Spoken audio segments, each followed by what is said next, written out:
Hey, what's going on, everybody? It's Coaster. I'm Coaster's World. In my other video, I didn't have much good things to say. It's kind of how bipolar works. I'm a little bit more calm now. It's the end of the night. So I wanted to show you all that I used to play piano. I have honestly not touched this. Well, I touched it a little bit earlier because I wanted to see how it works, and I found out that this key, which is C, D sharp, is out. So I don't know piano repair. This piano is a Yamaha, and it's actually the same one I learned on when I was 6 years old. I think they got me into piano. My dad wanted me to play piano like he did, and my grandmother she didn't play piano, but she was definitely dedicated in getting me to piano lessons, and she slapped me on the hand a couple of times because I was getting a sassy mouth with her at 6 years old. Just like, why do we got to practice at an hour in the morning every time before school? Everyone else gets to sleep in. I got to get up an hour before school for practicing piano. Yeah, she she's very dedicated to getting me up early, making me breakfast, and making sure I did piano lessons. So I had some kind of outlet, I guess, for the bipolar because I was acting out.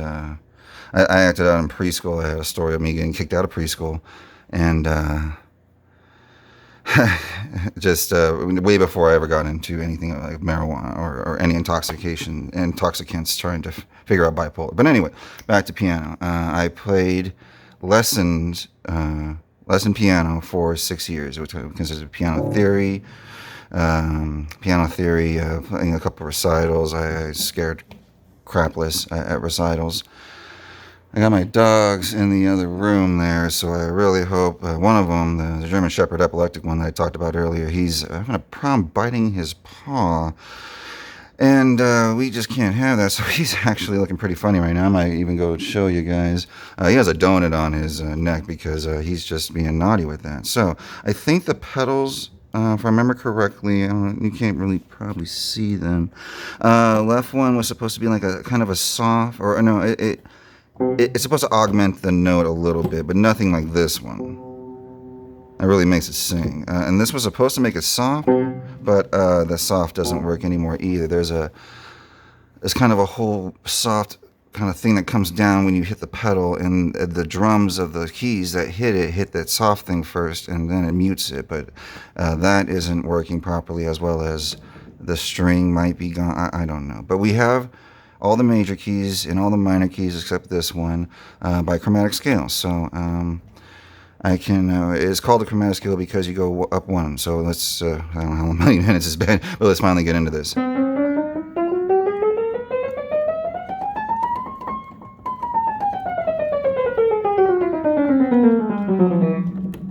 That doesn't work. That doesn't work. And then down. This little up and down thing. I don't know how YouTube copyrights stuff, like for early.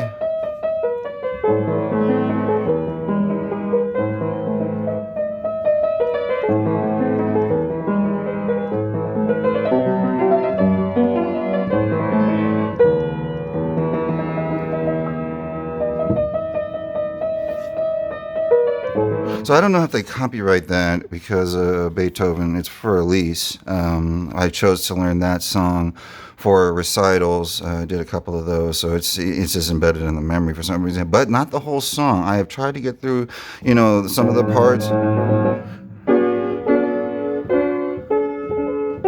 See, I have to get into the song, and then sometimes it comes back a little bit. There's like 4 sections of the song, so I might try to learn that just to play it through one of these things. But for now, I do know what I'm going to show is my little riffing with C7, F7, G7, these are sevenths, and just run up the piano with that. So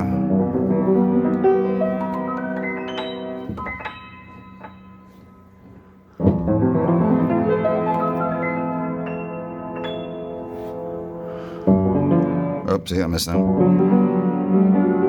It's been a little bit of time.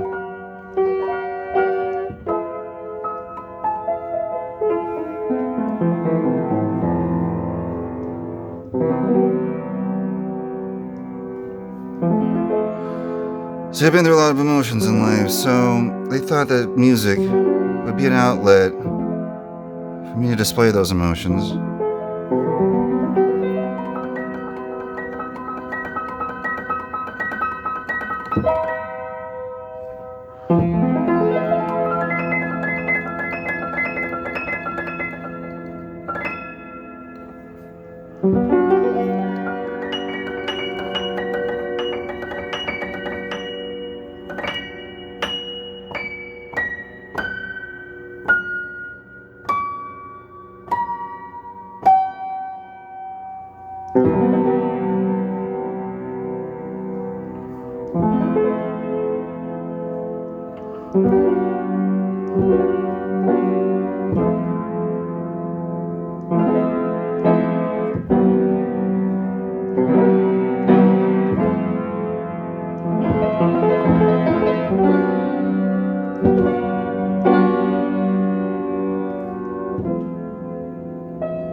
So then I would just play that for a couple minutes, maybe more than that, just trying to release some anger with stuff, and I would go into things that I would just learn as warm up stuff, like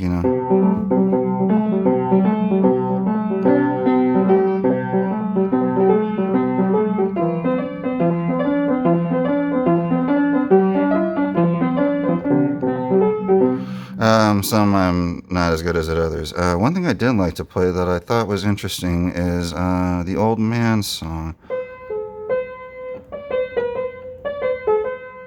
I will try to do it with some memory. Let's see what I got.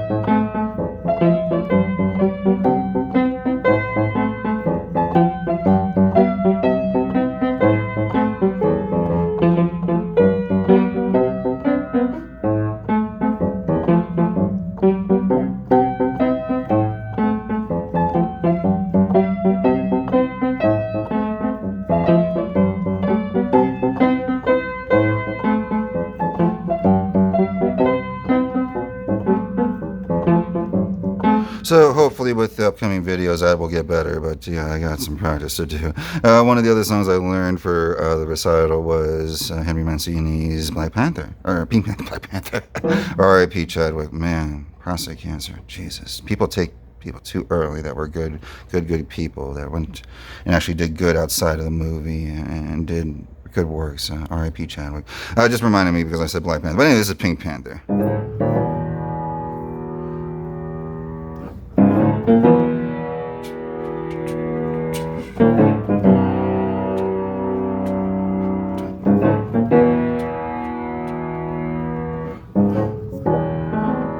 See, dang.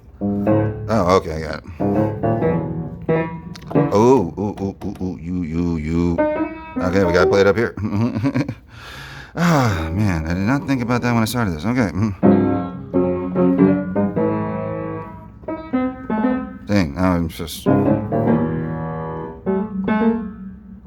Man, it has been a while. I thought I would have this. I'm so sorry.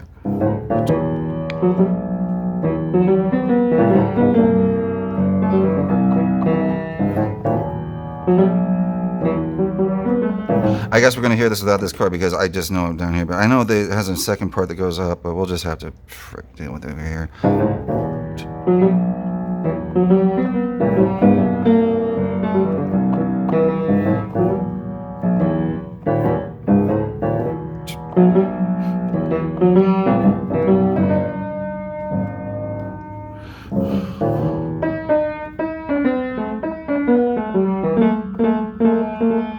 I swear I knew how to play this.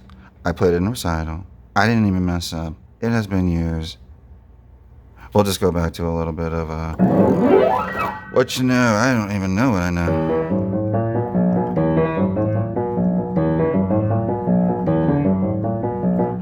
And then we would do something up there with things. Man, it has been a while. So that is why I just go and do this. And then I used to also play that one doesn't work. So I know a little bit of minor chords.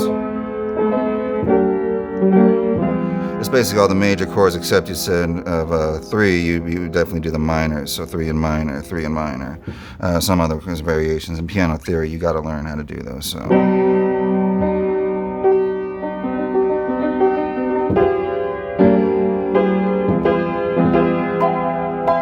So octaves, that's basically what I'm doing.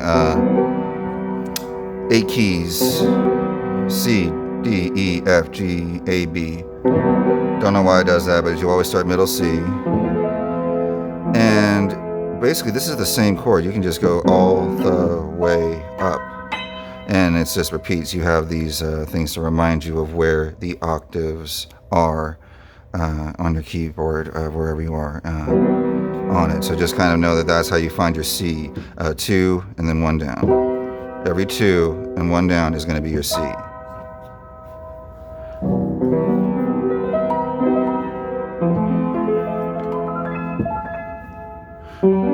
These are called arpeggios, I think, in a variation of them. Because I'm not taking the chord and pressing the keys all at the same time.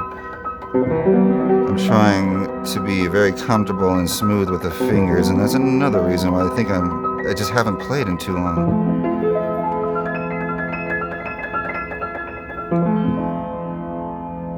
Now see, I think this is an augmented 7th because it was supposed to be this and I took 1 down.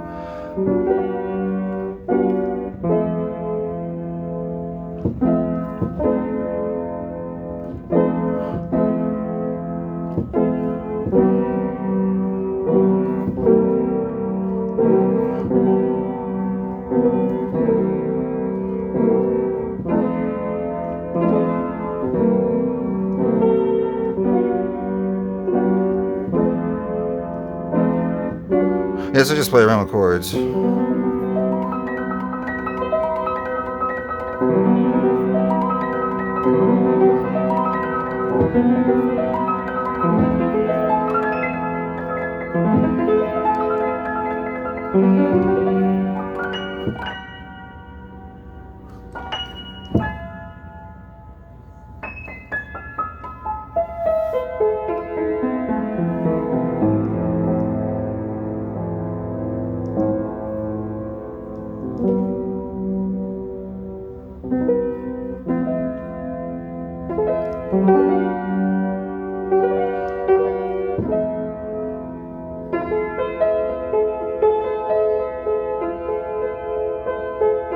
So this is where I'm going to wrap up. I really appreciate you guys trying to check out this channel, listening to my voice, hearing the stories. You know, I was actually on the World Trade Center 1 year before the attack. I went to Cardin Private School in Whittier, California. And a couple of the trips that they did for the 7th graders and the 8th graders is they did a Boston or New York. And I was fortunate to go to both because of 7th and 8th grade. So I saw Plymouth Rock, and believe me, it's not a big rock. But the cobblestone streets of Boston. I think we also, with the Boston, we went to, Washington, Mount Vernon. Oh, beautiful estate. Very small rooms and no air conditioning, though. So when you're doing a tour at Mount Vernon, you got to dress appropriate because, oh my gosh, no fans, no AC. What are they doing? Okay, anyways. Top of the World Trade Center for 8th grade. It was in 2000. The World Trade Center went down in 2001. They stole my photo book that I left when my dad rented out that house to those people that took Pokemon cards from oh my gosh, I left N64 games, I left systems, it was just a freaking free-for-all for, because spoiled brat kid over here, but, I had to learn the lessons the hard way. Honestly, losing it all and having to live life without and build back up, I learned so much more. I expected so much with just buying stuff, and having to walk the other pathway where you didn't get to buy it really taught a lot. So anyways, top of the World Trade Center, 107th floor. So not top. We didn't really get to go to the, that really top thing that they used to have. It was like a catwalk of a square that, I saw pictures of, and they used to show it in some movies. I forget which ones. But we went to the 107th floor as a class, an 8th grade class, Carden School. The elevators were definitely smooth, definitely fast. It was a business center. We didn't see much like it was office setting, kind of black shiny floors, black marbly things. I mean, really nice looking, but not very homey. People were there to do a job. Unless they had all that stuff behind the closed doors and we just couldn't see it. One thing we did see though, or I did, is I'll describe the glass windows. Slanted. You can lean up against them. The city looked fake from that height. It looked like a beautiful landscape that it just couldn't be real because of how high we were. And to think that people probably dove from the very window that I looked down on that city with. Really makes you appreciate life, I tell you. R.I.P. everyone who died that day, senselessly. In a building that went especially straight down. I mean, no topple, just straight down. I mean, okay, we don't talk about that kind of stuff, but come on, people, we're not that stupid.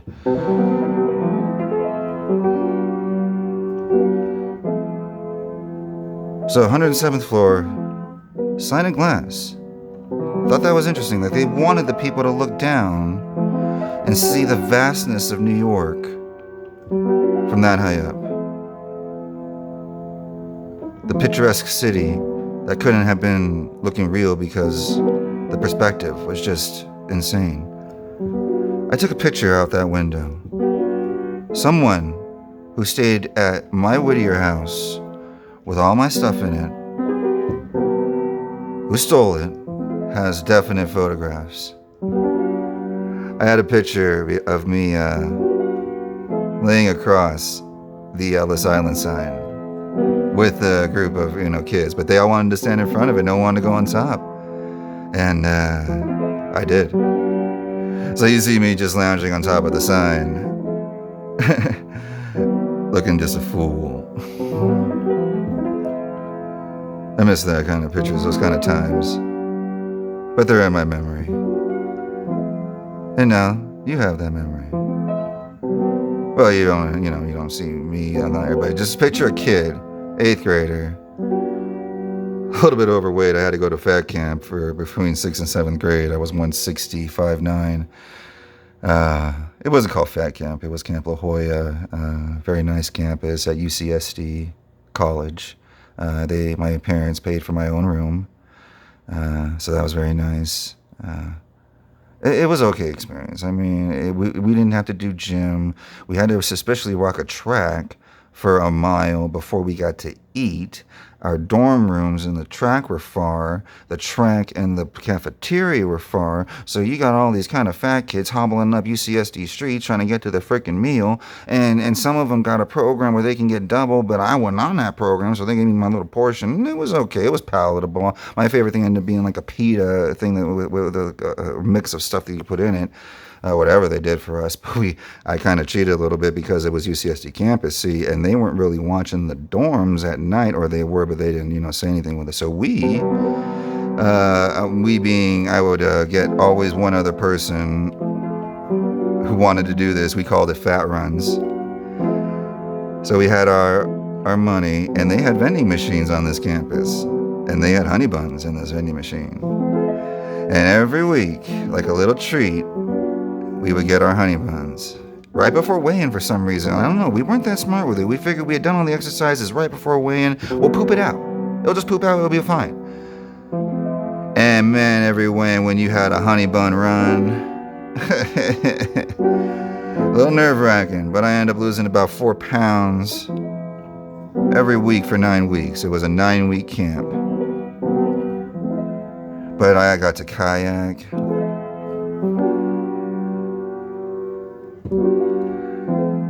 Got to swim, and then there in the UCSD swimming pool, which was just huge. Glass ceiling. Oh man, real nice there. Probably still have it. I don't know. This is when I was freaking 7th grade, so. Let's see, 8th grade was 2000. We're talking 98.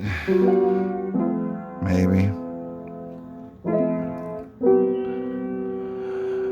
So we got to do kayaking, got to do the pool, got to do basketball. So they want us to lose weight, but they did it as, sport or walking track. I think that walking track when you haven't eaten breakfast got to do a lot.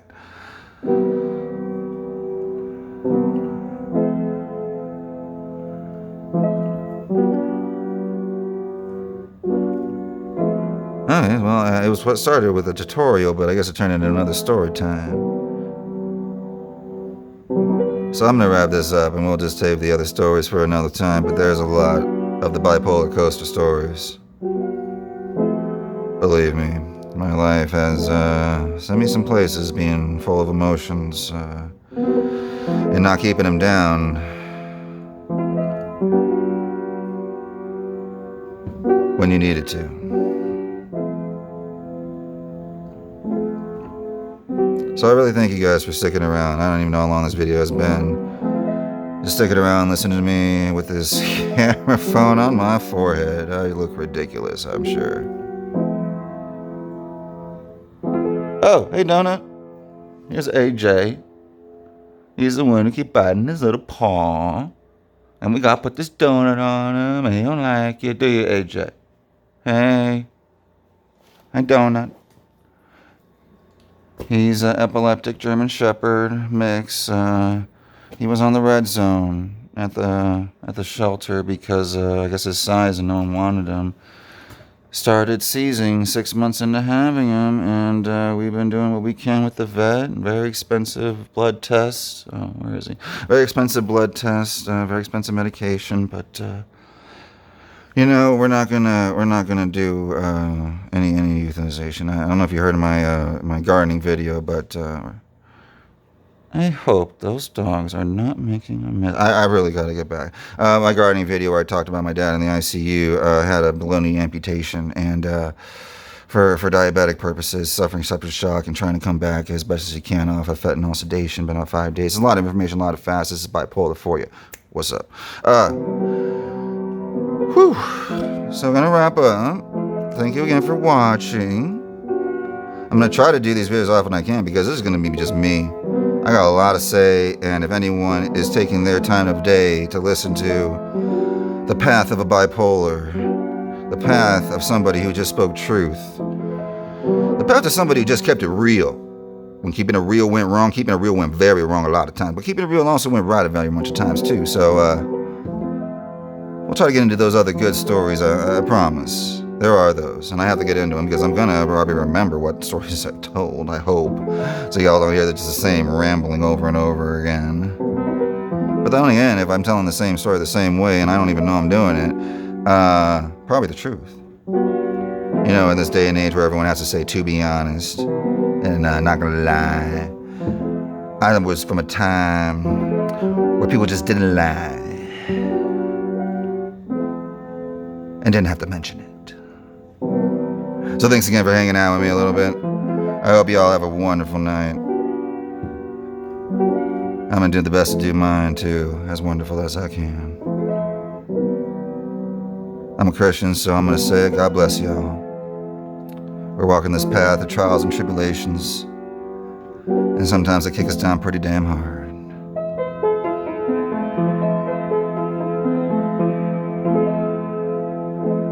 Y'all have a good one.